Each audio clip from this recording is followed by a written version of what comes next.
Ya, assalamualaikum warahmatullahi wabarakatuh. Selamat malam, selamat berjumpa kembali bersama saya Ribut Ahwandi di perjalanan Halo Kota Batik untuk sesi pertama ini. Seperti biasa, ada serbuk Senin berbuku. Nah, gimana kabarnya malam hari ini? Ya, semoga aja kabarnya sehat dan berbahagia ya bersama orang-orang tercinta, bersama orang-orang yang selalu Anda simpan namanya dalam hati Anda. Iya. Romantis banget ya. Iya dong, nuansanya emang romantis nih. Tadi dibuka juga sama Afgan. Lagunya juga romantis. Cintaku bukan cinta biasa. Wah. Iya, tapi ngomongin soal cinta ya. Balik lagi nih ke soal buku lagi. Masih dengan buku yang sama ya, yaitu The Psychology of Money, karyanya Morgan Housel. Nah, ngomongin soal cinta, kadangkala ya, kita sebagai orang yang berada di samping orang kita cintai gitu ya, kita selalu berusaha untuk memenuhi semua yang diinginkan. Tapi jangan lupa, kita perlu yang namanya mengelola keuangan kita. Ya, dan apa sih arti dari pengelolaan keuangan? Sebenarnya pengelolaan keuangan itu sangat erat hubungannya dengan perilaku. Nah, perilaku itu didukung juga dengan cara berpikir yang tepat. Nah, cara berpikir yang bijak dalam menentukan sikap maupun keputusan-keputusan di dalam menentukan arah hidup. Nah, pengelolaan keuangan ada hubungannya dengan masalah itu. Sebentar ya, saya pakai kacamata dulu biar bacanya lebih enak. Ya, malam hari ini saya akan lanjutkan lagi pembacaan kita di bab yang berikutnya. Kita sudah masuk ke bab ke-17. Judulnya pas banget nih dengan suasana hati romantisme kita nih, dengan keinginan-keinginan kita untuk melakukan yang terbaik dalam kehidupan kita, dengan apa-apa yang ingin kita berikan kepada orang-orang tercinta gitu kan. Tapi kadangkala itulah yang namanya dalam kehidupan kita itu ya, tidak lepas yang namanya godaan. Nah, bab ke-17 ini ya, Morgan Housel menuliskan tentang godaan pesimisme. Apa sih pesimisme? Ya baik, saya akan bacakan untuk Anda dan silakan Anda menyimak dan boleh Anda ikutan berkomentar ya, memberikan komentar, memberikan tanggapan terhadap buku yang saya baca ini.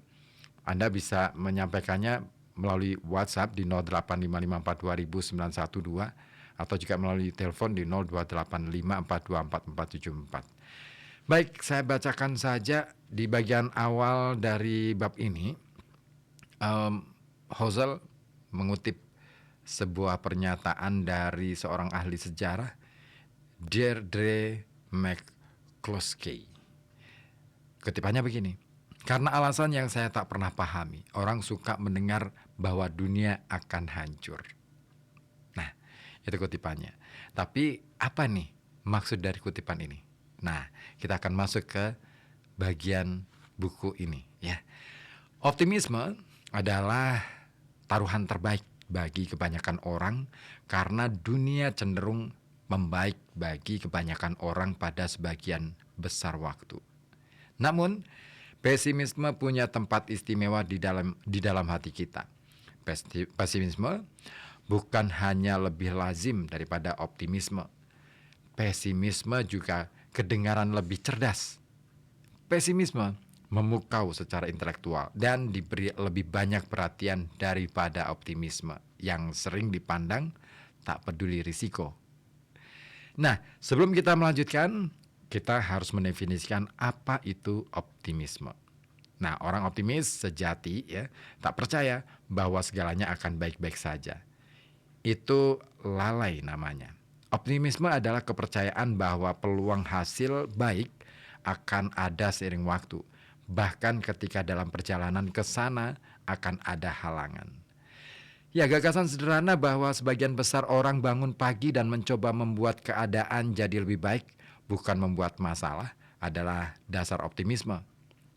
Tidak rumit, tidak dijamin juga. Itu hanyalah taruhan paling masuk akal bagi kebanyakan orang pada sebagian besar waktu. Mendiang ahli statistik Hans Rosling mengatakannya secara berbeda. Dia katakan, saya bukan seorang optimis, saya seorang posibilis yang sangat serius. Nah, sekarang kita bisa membahas saudaranya optimisme yang lebih meyakinkan, yaitu pesimisme. 29 Desember 2008, tahun terburuk untuk ekonomi dalam sejarah modern akan berakhir. Bursa saham di seantero dunia ambruk, saham keuangan global nyaris mati, pengangguran meledak. Ketika keadaan tampak tak bisa lebih buruk lagi, The Wall Street Journal menerbitkan artikel yang mengatakan kita belum menyaksikan yang terburuk. Artikel halaman depan itu berisi wawasan seorang profesor Rusia bernama Igor Panarin yang pandangan ekonominya tak kalah dengan karya para penulis fiksi sains.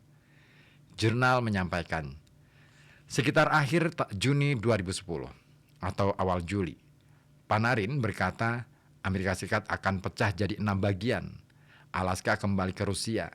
California akan menjadi inti apa yang disebutnya Republik California yang akan menjadi bagian Tiongkok atau di bawah pengaruh Tiongkok. Texas akan menjadi inti Republik Texas. Sejumlah negara bagian yang akan bergabung dengan Meksiko atau berada di bawah pengaruh Meksiko. Washington DC dan New York akan menjadi bagian Amerika Atlantik yang bisa bergabung dengan Uni Eropa. Kanada akan mengambil beberapa negara bagian utara yang Profesor Panarin sebut Republik Amerika Utara Tengah. Hawaii menurutnya akan jadi protektorat Jepang atau Tiongkok dan Alaska akan diambil Rusia.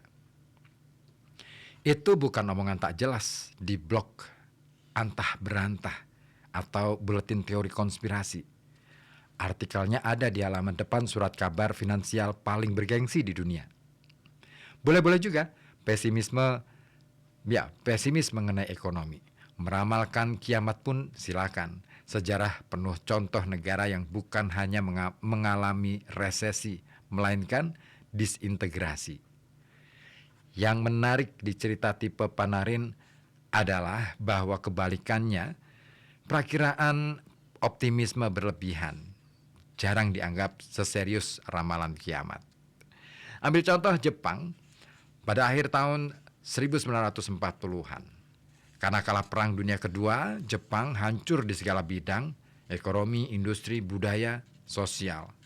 Musim dingin brutal pada tahun 1946 menyebabkan paceklik yang membatasi makanan di bawah 800 kalori per orang per hari.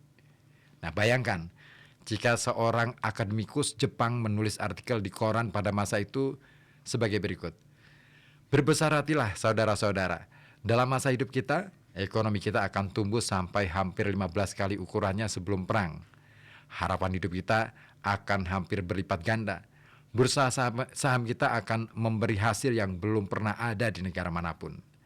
Tingkat pengangguran tak akan pernah di atas 6% selama 40 tahun. Kita akan menjadi pemimpin dunia dalam inovasi elektronik dan sistem manajerial korporat. Tak lama lagi, kita akan sangat kaya sehingga memiliki beberapa properti paling mahal di Amerika Serikat. Omong-omong, Amerika akan menjadi sekutu terdekat kita dan mencoba meniru wawasan ekonomi kita. Orang itu bakal langsung ditertawakan dan disuruh cek kewarasan. Ingat bahwa penjabaran di atas adalah yang benar-benar terjadi di Jepang dalam satu generasi sesudah perang. Namun, kebalikan ramalan Panarin tampak absurd, tak seperti ramalan kehancuran. Pesimisme hanya kedengaran lebih cerdas dan masuk akal daripada optimisme. Beritahu seseorang bahwa segalanya akan lebih baik dan dia mungkin akan mengabaikan Anda atau memandang dengan ragu. Beritahu seseorang bahwa dia dalam bahaya dan Anda akan mendapat perhatian penuh dari dia. Jika seseorang yang cerdas memberitahu saya bahwa dia punya pilihan saham yang akan naik harganya 10 kali pada tahun depan, saya akan langsung bilang, dia omong kosong. Jika seseorang yang penuh omong kosong memberitahu saya bahwa 1 tahun, satu saham yang saya miliki akan jatuh harganya karena ada penipuan akuntansi, saya akan kosongkan agenda dan mendengarkan semua yang dia katakan. Katakan bahwa kita akan mengalami resesi besar dan koran akan menelpon Anda. Katakan bahwa kita akan mengalami pertumbuhan rata-rata dan tak ada yang peduli. Katakan kita mendekati depresi besar berikutnya dan Anda akan masuk TV. Tapi kalau mengatakan masa depan akan lebih baik, atau pasar punya ruang untuk maju, atau satu perusahaan punya potensi besar, reaksi yang biasa dari komentator dan penonton adalah bahwa Anda pasti mau jualan atau tidak tahu risiko. Ya, industri buletin investasi sudah tahu itu selama bertahun-tahun dan sekarang dipenuhi para peramal kiamat meski beroperasi di lingkungan di mana bursa saham sudah naik nilainya 17.000 kali lipat pada abad kemarin termasuk dividen. Nah, itu berlaku sampai di luar bidang keuangan. Matt Ridley menulis di bukunya The Rational Optimist. Suara-suara pesimis terus-menerus biasanya menenggelamkan lagu kejayaan semacam yang saya bahanakan di buku ini. Jika Anda bilang dunia telah menjadi lebih baik, boleh jadi Anda disebut naif dan tidak peka. Jika Anda bilang dunia akan terus menjadi lebih baik, Anda dianggap gila. Di lain pihak, jika Anda bilang bencana akan datang, Anda boleh berharap mendapat hadiah jenius MacArthur atau bahkan mendapatkan hadiah Nobel perdamaian dalam masa hidup dewasa saya. Alasan yang sedang terkenal untuk pesimisme selalu berubah, tapi pesimismenya selalu ada. Tiap kelompok orang yang saya tanyai berpikir dunia makin menakutkan, makin penuh kekerasan dan makin tanpa harapan. Pendeknya, makin dramatis daripada kenyataannya. Itulah tulisan dari Hans Rosling di bukunya Factfulness. Nah, bila Anda menyadari betapa banyak kemajuan yang bisa dibuat manusia sepanjang satu masa hidup dalam segala bidang dari pertumbuhan ekonomi, terobosan medis, kenaikan nilai saham, sampai keadilan sosial, kiranya Anda berpikir optimisme bakal mendapat lebih banyak perhatian daripada pesimisme. Meski begitu, daya tarik intelektual pesimisme sudah dikenal sejak zaman dulu. John Stuart Mill menulis pada tahun 1840-an. Dia tulis begini, "Saya telah mengamati bahwa yang dikagumi halayak sebagai orang bijak bukan orang yang berharap ketika yang lain putus asa, melainkan orang yang putus asa ketika yang lain berharap." Pertanyaannya, mengapa dan bagaimana itu memengaruhi cara kita berpikir mengenai uang? Mari ulangi pesimis bahwa tak ada yang gila. Mari kita ulangi premis bahwa tak ada yang gila. Ada alasan-alasan sah yang membuat pesimisme menggoda bila berhubungan dengan uang. Ada baiknya kita mengetahui apa saja alasan itu untuk memastikan kita tak terhanyut.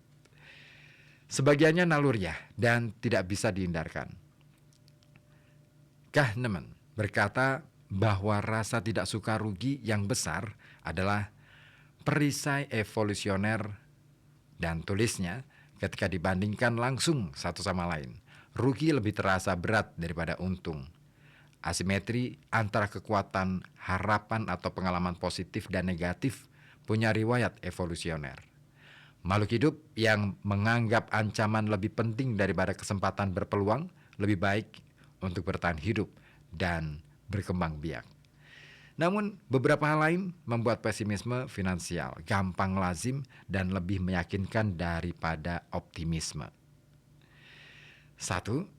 Uang ada di mana-mana sehingga terjadinya sesuatu yang buruk cenderung berpengaruh ke semua orang dan mendapat perhatian semua orang. Itu tak berlaku bagi katakanlah cuaca.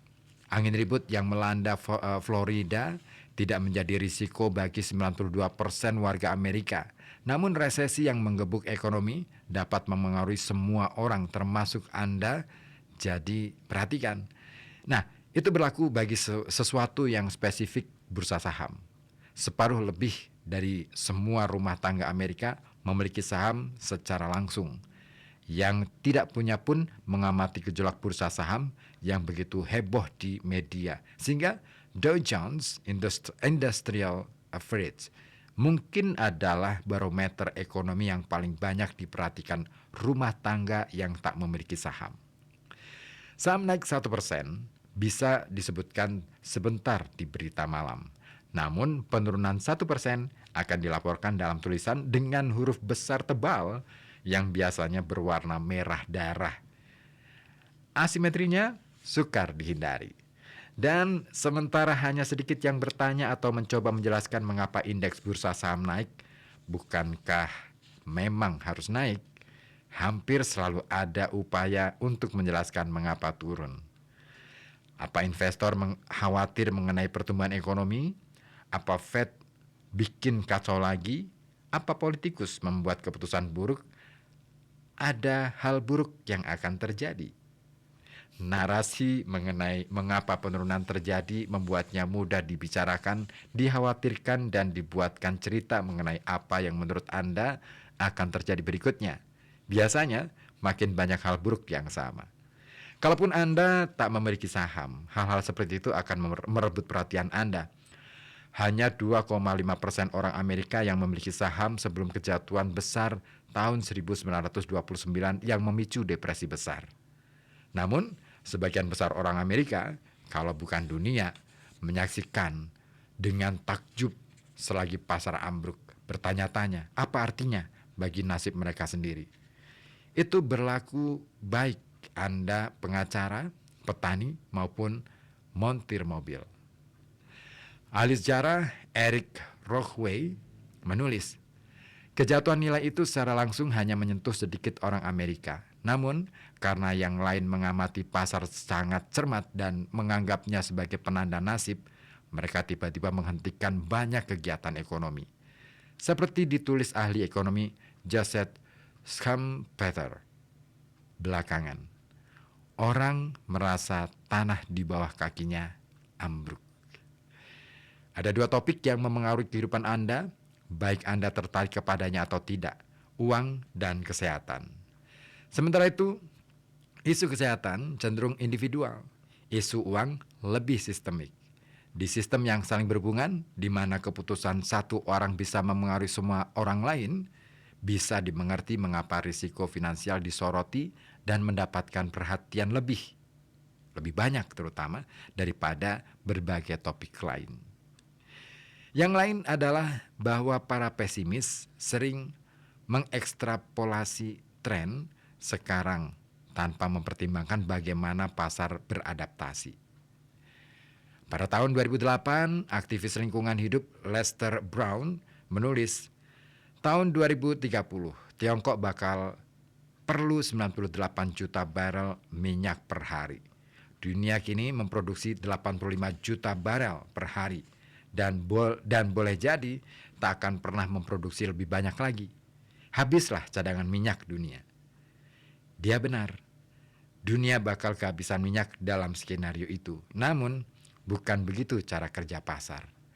Ada hukum besi ekonomi, keadaan sangat bagus dan sangat jelek jarang bertahan lama karena pasokan dan permintaan menyesuaikan diri dengan cara-cara yang sukar diprediksi. Pertimbangkan apa yang terjadi ketika minyak langsung sesudah prediksi Brown. Harga minyak naik pada tahun 2008 selagi pertumbuhan permintaan global sebagian besar dari Tiongkok naik mendekati keluaran potensial. Satu barel minyak berharga $20 pada tahun 2001 dan $138 pada tahun 2008. Harga baru membuat ekstraksi minyak serasa mengambil emas dari dalam tanah. Nah, insentif untuk produsen minyak berubah dramatis. Pasokan minyak yang sukar disedot sehingga tidak layak diusahakan ketika harganya $20 per barel. Biaya pengeboran tidak bisa ditutup harga jual. Menjadi sumber keuntungan besar sesudah satu barel bisa dijual seharga $138. Itu memicu kemunculan teknologi fracking dan pengeboran horizontal. Bumi punya cadangan minyak yang jumlahnya boleh dikata tak berubah sepanjang sejarah manusia. Dan kita sudah lama tahu di mana saja cadangan minyak yang besar. Yang berubah adalah teknologi kita untuk mengambilnya dari dalam tanah secara ekonomis. Ahli sejarah minyak Daniel Yergin menulis, 86% cadangan minyak di Amerika Serikat bukan hasil perkiraan pada waktu ditemukan, melainkan revisi perkiraan yang terjadi bila teknologi melangkah maju. Itulah yang terjadi ketika fracking dimulai pada tahun 2008. Di Amerika Serikat saja, produksi minyak naik dari kira-kira 5 juta barel per hari pada tahun 2008 ke 13 juta pada tahun 2019. Produksi minyak dunia sekarang di atas 100 juta barel per hari, sekitar 20% di atas batas yang diperkirakan Brown. Nah, bagi seorang pesimis yang mengekstrapolasi tren minyak pada 2008, tentu saja keadaan tampak buruk. Bagi seorang realis yang mengerti bahwa kebutuhan mendorong penemuan, keadaan tak seburuk itu. Berasumsi bahwa sesuatu yang buruk akan tetap buruk adalah perakiraan gampang. Juga meyakinkan karena tidak mengharuskan membayangkan dunia berubah. Namun masalah berubah dan orang menyesuaikan diri. Ancaman menjadi insentif untuk solusi yang sepadan. Itu jalan cerita biasa dalam sejarah ekonomi yang terlalu gampang dilupakan orang pesimis yang membuat perakiraan berupa garis lurus. Lalu apa yang ketiga? Saya akan bacakan untuk Anda, tapi balik lagi ya ke lagu dulu ya. Oke, sudah adakah yang ikutan gabung nih? Oke, ada yang gabung. Mas Takim di Ambo Kembang ya. Selamat malam, hadir Mas Rip ikut nyimak kerja sambil dapat ilmu. Semangat Mas, request lagu selamanya. Oke, selamanya dari siapa? Ungu. Oke deh ya. Oke, ini deh.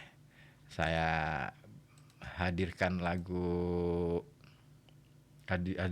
ya. Lagu dari Ungu. Oke. Apa ini ungu? Selamanya ya. Yang diminta sama Takim. Ya, pokoknya semangat ya Takim ya. Bekerja. Mana nih selamanya? Kok nggak ada? Oke deh. Aku cari. Oh, untukmu selamanya maksudnya gitu ya. Oke deh.